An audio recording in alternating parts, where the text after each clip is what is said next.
রহস্যময় পারিবারিক গল্প। পায়ের নখ একটু বড় হয়ে গিয়েছিল। নিজে কাটতে কষ্ট হয় বলে ছেলেকে বললাম। সে খুশি মনে পায়ের কাছে বসল। মা, তোমার পা কত সুন্দর বলে নখ কাটতে শুরু করল। আমি হাসলাম। এসব কি বলছিস? নখ কেটে দেওয়ার সময় আমার পায়ের পাতা হাত বুলাতে লাগল। মা, তোমার পা এত নরম কেন? জিজ্ঞেস করল। আমি বললাম, এত বয়স হয়ে গেল, আর নরম কি? সে আমার পায়ের আঙুল ধরে বলল, না মা, একদম নরম কি। হঠাৎ সে আমার পায়ের পাতায় একটা চুমু দিল। কি করছিস? আমি চমকে উঠলাম। সে আমার দিকে তাকিয়ে বলল, মা, তোমার এই সুন্দর পা দেখে আমার মনে অন্য রকম অনুভূতি জাগে। আমি অবাক হলাম। কি রকম অনুভূতি? আমি জিজ্ঞেস করলাম। সে আমার পা দুটো হাতে ধরে বলল, প্রেমের অনুভূতি। মা, আমি তোমাকে একজন নারী হিসেবে দেখি। আমি তোমার প্রতিটি অঙ্গ ভালোবাসি গু। আমি পা সরিয়ে নিতে গেলাম। সে শক্ত করে ধরে রাখল। মা, লুকানোর দরকার নেই। আমি তোমাকে সম্পূর্ণভাবে ভালোবাসি। তুমি আমার স্ত্রী হও, আমি সারা জীবন এভাবে তোমার যত্ন নেব। নেইল কাটার আমার হাতে কাঁপছিল। এই গল্পটি সম্পূর্ণ শুনলে আপনাদের পানি অটোমেটিক বের হয়ে যাবে, যত দ্রুত সম্ভব হাতের কাছে টিস্যু নিয়ে বসে পড়ো। বিছানার চাদর যেন নষ্ট না হয় সেটা সম্পূর্ণ খেয়াল রাখার অনুরোধ জানিয়ে গল্পটি এখন শুরু করব। তার আগে সর্বশেষ অনুরোধ, দয়া করে এমন পানি বের করার গল্প নিয়মিত শুনতে আমাদের চ্যানেলটি সকলেই সাবস্ক্রাইব করুন। ধন্যবাদ। হ্যালো বন্ধুরা, আমার নাম রীনা চক্রবর্তী। আমার বয়স ৩৮ বছর। আমার স্বামীর নাম রণদেব চক্রবর্তী, বয়স ৪২ বছর। আমাদের ২ সন্তান, রাহুল আর মিঠু। রাহুল ২১ বছর বয়সী, ভার্সিটিতে পড়ে। মিঠু ১৪ বছর বয়সী, হাই স্কুলে যায়। ঘটনাটা ঘটেছিল গত সপ্তাহে। আমি তখন বাসায় একা ছিলাম। রণদেব অফিস থেকে ফিরতে দেরি, মিঠু বান্ধবীর বাসায় গিয়েছে। শুধু রাহুল আর আমি বাসায়। সকাল থেকেই পা বেশ ব্যথা করছিল। হাঁটু থেকে পায়ের পাতা পর্যন্ত একটা অদ্ভুত যন্ত্রণা। রাহুল আমার কাছে এসে বলল, মা, কি হয়েছে? তুমি এত কষ্ট পাচ্ছ কেন? আমি বললাম, পা ব্যথা করছে বাবা। নখগুলো বড় হয়ে গেছে, কাটা দরকার। রাহুল বলল, আমি কেটে দিব। বসো এখানে গি। সে আমার পায়ের কাছে বসে নেইল কাটার নিয়ে আসল। প্রথমে একটু দ্বিধায় ছিলাম। বড় হয়ে যাওয়া ছেলের কাছে এমন সার্ভিস নেওয়াটা একটু অস্বস্তিকর মনে হচ্ছিল। কিন্তু তার আগ্রহ দেখে আর কিছু বললাম না। রাহুল আমার পা তার কোলে নিয়ে আস্তে আস্তে নখ কাটতে শুরু করল। মা, তোমার পা দেখে মনে হয় কোনো রানীর পা গিয়ে। আমি হেসে বললাম, এসব কি বলছিস? আমার মতো সাধারণ গৃহিণীর পায়ে আবার এমন কি? সে বলল, না মা, সত্যিই বলছি। তোমার পায়ের গঠন একেবারে পারফেক্ট। আঙুলগুলো এত সুন্দর, নরম। আমার মনে হয় তুমি একসময় ড্যান্সার ছিলে। আমি অবাক হলাম। ছোটবেলায় সত্যিই ড্যান্স শিখেছিলাম। কিন্তু এত বছর পর রাহুল কিভাবে বুঝল? তুমি কি করে জানলে আমি ড্যান্স করতাম? আমি জিজ্ঞেস করলাম। রাহুল মুচকি হেসে বলল, তোমার পায়ের মুভমেন্ট দেখেই বোঝা যায়। এমনকি হাঁটার সময়ও তোমার একটা রিদম আছে গি। সত্যিই আমি অবাক হয়ে গেলাম। আমার নিজের ছেলে আমার সম্পর্কে এত কিছু খেয়াল রাখে। নখ কাটার পর সে আমার পায়ে হাত বুলিয়ে দিল। মা, তুমি আবার ড্যান্স শেখাও না কেন? আমি দেখেছি পাড়ার অনেক আন্টিরা ড্যান্স ক্লাস করে গি। আমি বললাম, এ বয়সে আবার ড্যান্স? লোকে কি বলবে? রাহুল বলল, লোকে যা বলার বলুক। তুমি তোমার পছন্দের কাজ করো। তার কথা শুনে আমার মন ভালো হয়ে গেল। এতদিন পর কেউ আমার স্বপ্নের কথা বলল। হঠাৎ আমার পায়ের পাতায় একটা আলতো চুমু দিল। রাহুল, এটা কি করলে? আমি চমকে উঠলাম। সে লাজুক হেসে বলল, সরিমা। আসলে আমি তোমার পায়ের সৌন্দর্য দেখে মুগ্ধ হয়ে গিয়েছিলাম। মনে হলো এই সুন্দর পায়ে একটা সম্মানজনক চুমু দেওয়া দরকার গু। আমি বুঝতে পারলাম রাহুল আসলে আমার প্রতি শ্রদ্ধা প্রকাশ করছে। অনেক সংস্কৃতিতে মায়ের পায়ে চুমু দেওয়া একটা সম্মানের ব্যাপার। তবু আমি একটু অস্বস্তি বোধ করলাম। রাহুল, তুমি এভাবে আমার প্রতি শ্রদ্ধা দেখাতে পারো, তবে এভাবে নয় গু। আমি তাকে বোঝানোর চেষ্টা করলাম। রাহুল বলল, মা, আমি তোমাকে খুব ভালোবাসি। তুমি শুধু আমার মা নও, তুমি একজন সুন্দর নারী। একজন অসাধারণ মানুষ গু। তার কথা শুনে আমার চোখে পানি এসে গেল। এতদিন পর কেউ আমাকে একজন নারী হিসেবে দেখেছে, শুধু একজন মা বা স্ত্রী হিসেবে নয়। রণদেব অনেক দিন ধরেই আমার দিকে সেভাবে তাকায় না। সারাদিন কাজের চাপে সে ক্লান্ত হয়ে থাকে। হঠাৎ রাহুল আমার 2 পাতার 2 হাতে নিয়ে বলল, মা, আমি চাই তুমি আবার ড্যান্স শিখো। আমি চাই তুমি তোমার সৌন্দর্য ফিরে পাও। তুমি যদি চাও, আমি তোমার সাথে ড্যান্স পার্টনার হতে পারি গু। আমি অবাক হয়ে বললাম, তুমি ড্যান্স জানো? রাহুল বলল, হ্যাঁ মা। কলেজে আমাদের একটা ড্যান্স ক্লাব আছে। আমি সেখানে কন্টেম্পোরারি ড্যান্স শিখেছি গু। আমি ভাবলাম, এ কি অদ্ভুত কাকতালীয় ঘটনা। আমি যে ড্যান্সের স্বপ্ন দেখতাম, আমার ছেলেও সে পথে এগিয়ে গেছে। হয়তো এটা আমাদের জিনেটিক্স। রাহুল বলল, মা, আমি তোমার সাথে একটা ড্যান্স পারফরম্যান্স করতে চাই। মা, ছেলের একটা সুন্দর ড্যান্স। তুমি রাজি আছো? আমার মন চলে গেল ছোটবেলার দিনগুলোতে। যখন আমি স্টেজে ড্যান্স করতাম, সবাই তাকিয়ে থাকত। কিন্তু রাহুল, মানুষ কি ভাববে? মা, ছেলে একসাথে ড্যান্স করছে। আমি সন্দেহ প্রকাশ করলাম। রাহুল বলল, মা, এটা খুবই নরমাল। অনেক মা ছেলে একসাথে পারফর্ম করে। এতে কোনো খারাপ কিছু নেই গি। সত্যিই তো। আমি কেন এত চিন্তা করছি? মা ছেলের বন্ধন তো পবিত্র। আমরা একসাথে ড্যান্স করলে সেটা হবে একটা সুন্দর আবেগপূর্ণ মুহূর্ত। ঠিক আছে, আমি চেষ্টা করে দেখি। আমি রাজি হয়ে গেলাম। রাহুল খুশিতে লাফিয়ে উঠল। সত্যি মা? তুমি রাজি? আমি মাথা নাড়লাম। রাহুল উঠে দাঁড়িয়ে আমার হাত ধরে বলল, চলো এখনই শুরু করি। আমি তোমাকে কিছু বেসিক স্টেপ শেখাবো। আমি বললাম, এখনই? আমি তো প্রস্তুত নই। কি? রাহুল বলল, কোনো সমস্যা নেই মা। আমরা যেমন আছি তেমনি শুরু করি গে। সে আমাকে হাত ধরে দাঁড় করাল। আমার মনে পড়ল, ছোটবেলায় আমিও এভাবেই আমার ড্যান্স টিচারের সাথে প্র্যাকটিস করতাম। রাহুল বলল, মা, প্রথমে আমরা একটা সিম্পল ওয়ালটাচ করব। তুমি শুধু আমার লিড ফলো করোক। আমি নার্ভাস হয়ে গেলাম। রাহুল, আমি অনেক বছর ড্যান্স করিনি। ভুল করে ফেলব। রাহুল আমার কাঁধে হাত রেখে বলল, কোনো চিন্তা করো না মা। ড্যান্স হচ্ছে হৃদয়ের ভাষা। তুমি শুধু অনুভব করোক। সে আমার কোমর ধরে আস্তে আস্তে নড়াচড়া শুরু করল। আমি তার সাথে তাল মিলানোর চেষ্টা করলাম। কিছুক্ষণ পর আমার মনে হল, আমি যেন আবার সেই পুরনো দিনগুলোতে ফিরে গেছি। হঠাৎ রণদেবের গাড়ির হর্নের শব্দ শুনতে পেলাম। আমি আর রাহুল দ্রুত আলাদা হয়ে গেলাম। বাবা ফিরে এসেছে। রাহুল বলল। আমি তাড়াতাড়ি চুল ঠিক করে নিলাম। রণদেব ঢুকে দেখল আমরা দুজনে খুব কাছাকাছি দাঁড়িয়ে আছি। কি হচ্ছিল এখানে? সে জিজ্ঞেস করল। রাহুল বলল, কিছু না বাবা। মার পা ব্যথা করছিল, আমি নখ কেটে দিচ্ছিলাম গু। রণদেব আর কিছু জিজ্ঞেস করল না। সে বাথরুমে চলে গেল ফ্রেশ হতে। রাহুল আমার কানে ফিসফিস করে বলল, মা, আমাদের ড্যান্সের কথা বাবাকে এখনো বলো না। আমরা ভালো প্র্যাকটিস করার পর তাকে সারপ্রাইজ দেব গো। আমি মাথা নাড়লাম। সত্যিই, রণদেব হয়তো এখনই বুঝবে না। পরে যখন আমরা একটা সুন্দর পারফরম্যান্স দেব, তখন সে খুশি হবে। সেদিন রাতে ঘুমানোর সময় আমার মনে হচ্ছিল, জীবনে নতুন একটা অধ্যায় শুরু হয়েছে। এতদিন পর আমি আমার পছন্দের কাজ করার সুযোগ পেয়েছি। আর সেটা আমার নিজের ছেলের সাথে। পরদিন সকালে রাহুল আমাকে বলল, মা, আজ আমরা আরও কিছু স্টেপ প্র্যাকটিস করব। তুমি প্রস্তুত তো? আমি হাসিমুখে রাজি হয়ে গেলাম। এভাবেই শুরু হয়েছিল আমাদের গোপন ড্যান্স সেশন।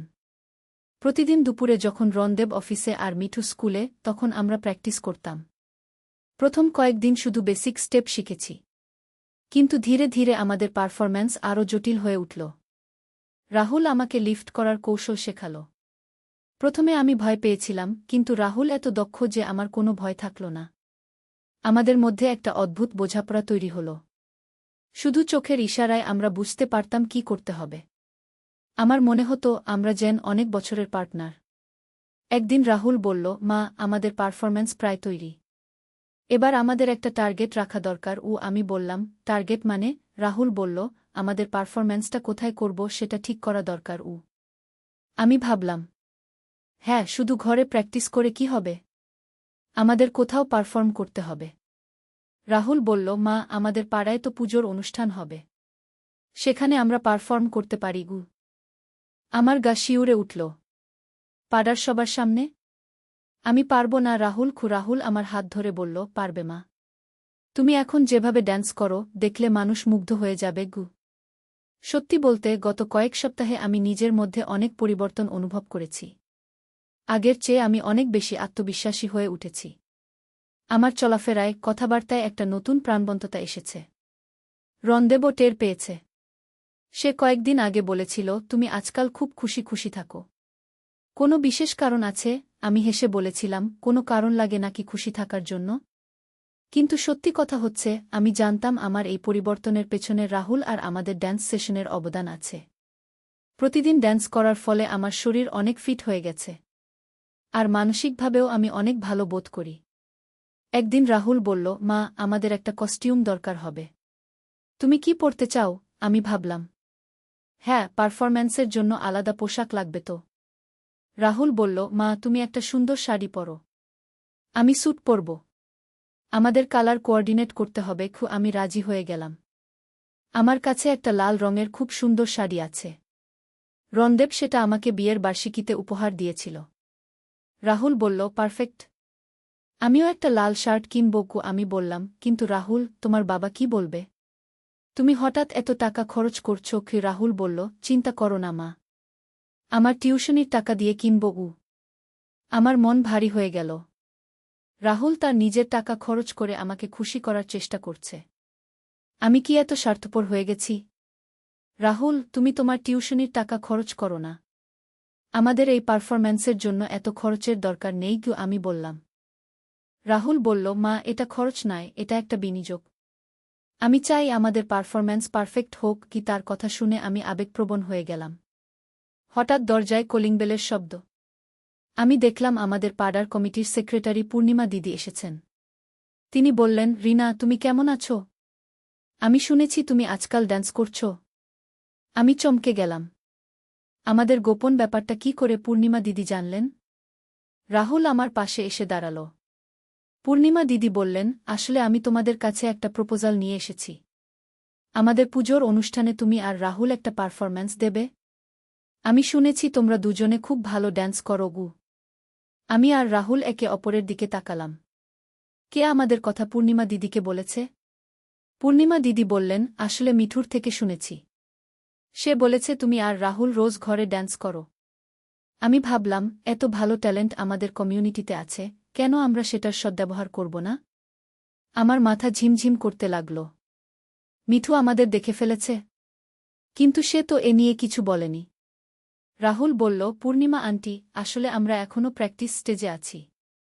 আমি জানি না আমরা পাবলিক পারফরম্যান্সের জন্য প্রস্তুত কিনা। পূর্ণিমা দিদি হেসে বললেন, ও বাবা, এত লজ্জা কিসের? মিঠু বলেছে তোমরা অসাধারণ ড্যান্স করো। সে তো একদিন গোপনে দেখেছে। তার মতে তোমাদের ড্যান্স দেখে তার চোখে পানি এসে গিয়েছিল। আমার হৃৎপিণ্ড জোরে জোরে স্পন্দিত হতে লাগল। মিঠু আমাদের ড্যান্স দেখে কান্না করেছে? কেন? পূর্ণিমা দিদি আমার চিন্তার ভাব দেখে বললেন, রিনা, তুমি চিন্তিত হজো না। মিঠু খুশির কান্না কেঁদেছিল। সে বলেছিল তার মা এত সুন্দর ড্যান্স করতে পারে সে জানতই না। তার খুব গর্ব হয়েছিল। আমার চোখে পানি এসে গেল। আমার ছোট মেয়েটা আমার জন্য গর্ব অনুভব করেছে। এর চেয়ে সুন্দর কি আছে? রাহুল বলল, তাহলে আমরা একবার চেষ্টা করে দেখতে পারি। তবে পূর্ণিমা আন্টি, আপনি কিন্তু আশা খুব বেশি রাখবেন না। পূর্ণিমা দিদি খুশি হয়ে বললেন, চমৎকার। আমি আর অপেক্ষা করতে পারছি না। তোমাদের পারফরম্যান্স আমাদের পুজোর অনুষ্ঠানের হাইলাইট হবে। পূর্ণিমা দিদি চলে যাওয়ার পর আমি রাহুলকে বললাম, রাহুল, এবার আমাদের সত্যিই কঠোর প্র্যাকটিস করতে হবে। পাড়ার সবার সামনে পারফর্ম করা মানে কোনো ভুল করার সুযোগ নেই। রাহুল বলল, মা, আমি জানি তুমি পারবে। কিন্তু একটা সমস্যা আছে। আমি জিজ্ঞেস করলাম, কি সমস্যা? রাহুল বলল, বাবাকে এখন বলতে হবে। কারণ পুজোর অনুষ্ঠানে তো তিনিও থাকবেন। আমরা চাইলেও লুকিয়ে রাখতে পারব না। সত্যি তো? রণদেবকে কিভাবে বলবো? সে কি বুঝবে আমাদের এই বন্ধন? নাকি ভুল বুঝবে? সেদিন রাতে রণদেব ঘরে ঢুকল। আমি তাকে সব কথা বলার জন্য মনস্থির করেছিলাম। রণদেব, তোমার সাথে একটা কথা বলার আছে। রণদেব বিছানায় শুয়ে পড়ে বলল, কি কথা? আমি বললাম, আসলে আমি আর রাহুল গত কয়েক সপ্তাহ ধরে একসাথে ড্যান্স প্র্যাকটিস করছি। রণদেব আমার দিকে তাকাল। Dance practice? কেন? আমি বললাম, আসলে আমার ছোটবেলার শখ ছিল ড্যান্স করার। রাহুলও ড্যান্স জানে। তাই আমরা ভাবলাম একসাথে কিছু করি। রণদেব চুপ করে থাকল। তারপর বলল, এটা ভালো কথা। তুমি তোমার শখের কাজ করছো। কিন্তু রাহুলের পড়াশোনার ক্ষতি যেন না হয়। আমি অবাক হলাম। রণদেব এত সহজভাবে নিল? আমি বললাম, তুমি কিছু মনে করলে না? রণদেব বলল, মনে করব কেন? মা ছেলে একসাথে ভালো কাজ করছ, এতে আপত্তির কি আছে? আমার মনে হলো একটা বিরাট বোঝা নেমে গেল। আমি বললাম, আসলে পুজোর অনুষ্ঠানে আমাদের পারফর্ম করতে হবে গু। রণদেব বলল, সেটা আরও ভালো। আমি গর্ব করতে পারব যে আমার স্ত্রী আর ছেলে এত ভালো ড্যান্স করে গু। পরদিন থেকে আমরা আরও উৎসাহ নিয়ে প্র্যাকটিস শুরু করলাম। রণদেব মাঝে মাঝে আমাদের প্র্যাকটিস দেখত। তার মুখে গর্বের হাসি দেখে আমার মন ভরে যেত। মিঠু আমাদের সাথে যোগ দিল। সে বলল, আম্মু, আমিও তোমাদের সাথে ড্যান্স করব। আমি বললাম, তুমি ড্যান্স জানো? মিঠু বলল, আমি স্কুলে শিখেছি উ। এভাবে আমাদের পরিবারের সবাই ড্যান্সের সাথে যুক্ত হয়ে গেল।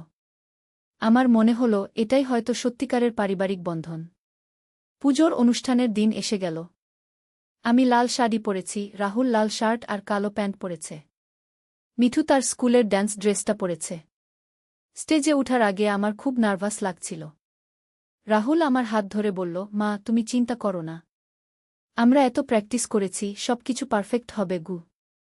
যখন আমাদের নাম ডাকা হলো, আমরা তিনজনে স্টেজে উঠলাম। মিউজিক শুরু হলো। প্রথমে আমি আর রাহুল একসাথে ড্যান্স করলাম। তারপর মিঠু আমাদের সাথে যোগ দিল। আমি দেখলাম দর্শকরা মুগ্ধ হয়ে আমাদের পারফরম্যান্স দেখছে। অনেকের চোখে পানি। আমার নিজেরও চোখে পানি এসে গেল। পারফরম্যান্স শেষে প্রচুর তালি পড়ল। পূর্ণিমা দিদি স্টেজে উঠে আমাদের ফুলের মালা দিলেন। তিনি বললেন, এই পরিবারটি আমাদের দেখিয়ে দিয়েছে যে পারিবারিক বন্ধন কত সুন্দর হতে পারে কি। স্টেজ থেকে নামার পর অনেকেই আমাদের কাছে এসে প্রশংসা করল। রণদেব আমার কাছে এসে বলল, আমি খুব গর্বিত। তার চোখেও পানি। বাড়ি ফিরে আমরা সবাই খুব খুশি। রাহুল বলল, মা, আজ আমাদের স্বপ্ন পূরণ হল। আমরা সবাইকে দেখিয়ে দিলাম যে একটি পরিবার একসাথে কি করতে পারে গি।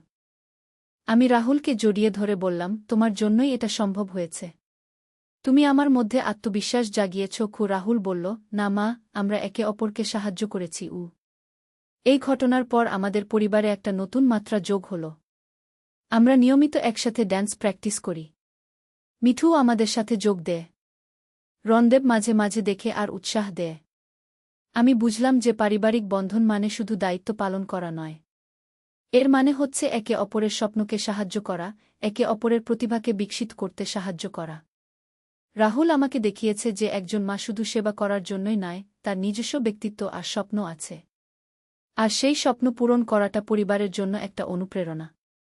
এখন আমি আর শুধু রণদেবের স্ত্রী কিংবা রাহুল আর মিঠুর মা নই। আমি রীনা চক্রবর্তী, একজন ড্যান্সার। আর এই পরিচয়টা পেয়েছি আমার নিজের ছেলের কাছ থেকে। কখনো কখনো জীবনের সবচেয়ে সুন্দর উপহারটা আসে এমন জায়গা থেকে যেখান থেকে আমরা আশা করি না। আমার ক্ষেত্রে সেই উপহারটা এসেছিল রাহুলের ভালোবাসা আর উৎসাহ থেকে। আজ যখন আমি পায়ের দিকে তাকাই, আমার মনে পড়ে সেই দিনের কথা যেদিন রাহুল আমার নখ কেটে দিয়েছিল। সেদিন থেকেই আমার জীবনে নতুন অধ্যায়ের সূচনা। আর সেই অধ্যায়ে আমি আবিষ্কার করেছি আমার হারিয়ে যাওয়া স্বপ্ন আর আত্মবিশ্বাস। এখন আমাদের পরিবারে একটা নতুন ট্র্যাডিশন শুরু হয়েছে। প্রতি সপ্তাহান্তে আমরা একসাথে ড্যান্স করি। পাড়ার অন্য পরিবারগুলোও আমাদের দেখে অনুপ্রাণিত হয়েছে। পূর্ণিমা দিদি বলেছেন, আগামী বছর তারা একটা ফ্যামিলি ড্যান্স কম্পিটিশনের আয়োজন করবেন। আমি আর রাহুল ইতিমধ্যে নতুন কোরিওগ্রাফির কাজ শুরু করে দিয়েছি। জীবনটা সত্যিই অদ্ভুত। কখনো কখনো আমরা ভাবি আমাদের স্বপ্নগুলো হারিয়ে গেছে, কিন্তু আসলে সেগুলো শুধু অপেক্ষায় থাকে সঠিক সময়ের জন্য। আর যখন সেই সময় আসে, সবচেয়ে অপ্রত্যাশিত জায়গা থেকে সাহায্য আসে। আমার ক্ষেত্রে সেই সাহায্য এসেছিল আমার নিজের ছেলের কাছ থেকে, যে আমাকে শুধু একজন মা হিসেবে নয়, একজন পূর্ণাঙ্গ মানুষ হিসেবে দেখেছিল।